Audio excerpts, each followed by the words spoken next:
So guys, इस साल अगर आपका सपना ये है कि अच्छे खासे इंजीनियरिंग कॉलेज में एडमिशन मिल जाए, या अच्छे खासे आपके फार्मेसी कॉलेज में एडमिशन मिल जाए, या अच्छा खासा आपको एग्रीकल्चर कॉलेज में एडमिशन मिल जाए, तो जो चीजें मैं बताने जा रहा हूं प्लीज उस पर ध्यान देना। मैं अभी आप सभी को इसलिए जगा रहा हूं, इसीलिए आपको नींद से उठाने का ट्राई कर रहा हूं कि अभी भी आपके पास टाइम है। जो चीजें बताने जा रहा हूं ना, बहुत लोगों ने उसके अंदर बहुत सारी गलतियां बताई है, जो चीजें मैं यहाँ क्लियर करूंगा और समझाऊंगा। तो देखो गाइस, अगर अभी भी आपके पास टाइम है, क्योंकि अगर ये चीज कवर नहीं होगा तो भाई आप सीईटी में अच्छा स्कोर करके भी ना तो भी आपको एडमिशन नहीं मिलने वाला।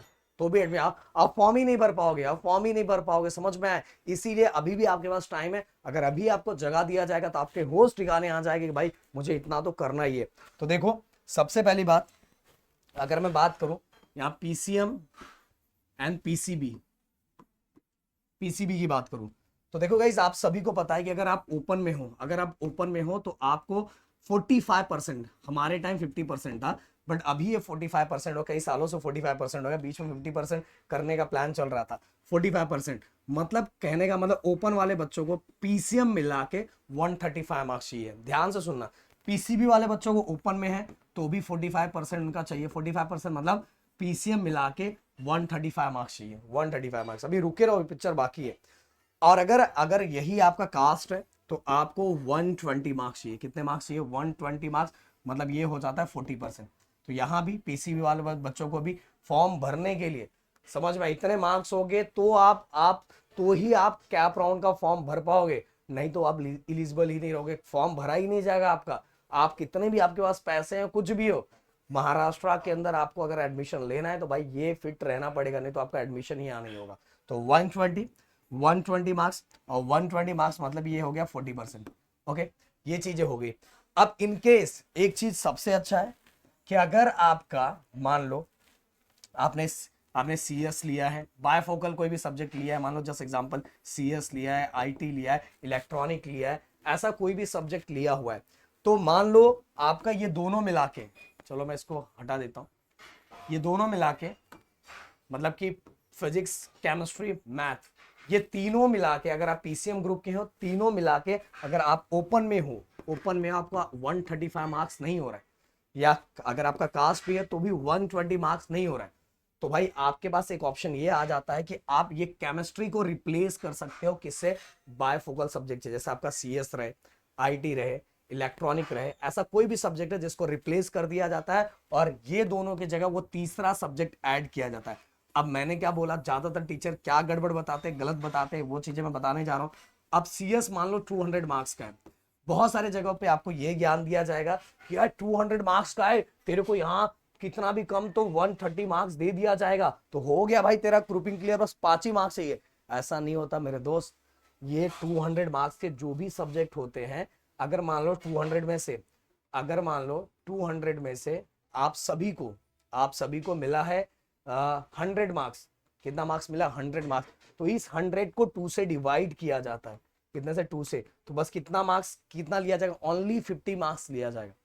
कितना मार्क्स लिया जाएगा? ओनली 50 मार्क्स आपका कंसीडर किया जाएगा ये फिजिक्स और मैथ में। तो क्लियरली आप समझ जाओ, जितना भी मार्क्स आपको मिला रहेगा उसको डिवाइड बाय 2 किया जाता है।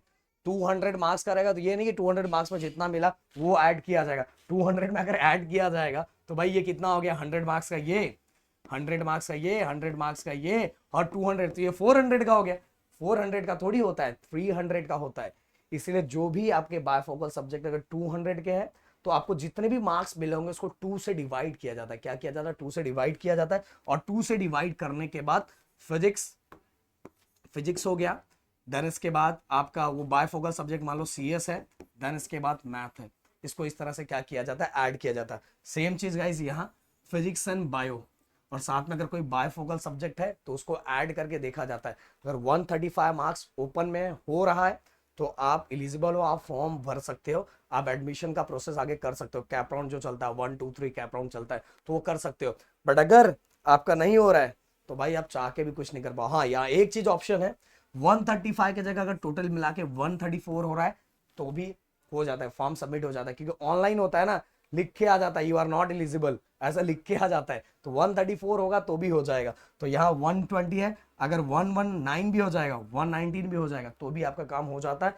हमने देखा हुआ ये करते हुए। पर 118 हो गया तो भाई कुछ नहीं होगा, समझ में आया, कुछ नहीं, 1 मार्क्स का चल जाता है, समझ में आया। तो ये इस तरह से, इसीलिए आप तैयारी कर रहे हो तो ये दिमाग में रख के करो कि बोर्ड की भी तैयारी अच्छे से करो। नहीं तो पता चला आपके दिमाग में अरे मैं तो सीईटी कर लूंगा, बोर्ड में ही आप इलिजिबल नहीं हुए तो आप फॉर्म ही नहीं भर पाओगे, समझ में आ रहा है। तो एक बार अगर सीईटी में थोड़ा बहुत कम हुआ तो भाई थोड़ा थोड़ा कॉलेज में कॉम्प्रोमाइज हो जाएगा, बट यहां हो गया तो चाह के भी कोई कॉम्प्रोमाइज नहीं कर पाओगे। एडमिशन का क्योंकि फॉर्म ही नहीं भर पाओगे ना, और फॉर्म ही नहीं भर पाओगे तो कहाँ एडमिशन ले पाओगे इंजीनियरिंग और फार्मेसी में और एग्रीकल्चर में। और ये जो चीजें मैंने बताई बाय फोकस सब्जेक्ट के लिए, ये बहुत सारे जगह गलत बताया जाता है, इसको ध्यान में रख लेना और अपने दोस्तों तक ये बात पहुंचा देना, भाई इसी फील्ड पे हमने खुद ये सब चीजें भरी है तो हमने वो चीजें आपको बताई है, समझ में आए। तो और अगर और भी कोई डाउट है आगे, आप सभी को बताया कि हम लोग अपना जैसे एग्जाम खत्म होगा सीईटी का क्रैश कोर्स लाएंगे, आगे काउंसलिंग की सभी चीजें हमारे साथ होगी, और जिसका भी होगा उसका नेक्स्ट लेवल का होगा। तो मिलते हैं नेक्स्ट वीडियो में। Thank you so much guys, जय हिंद एंड जय महाराष्ट्र दोस्तों।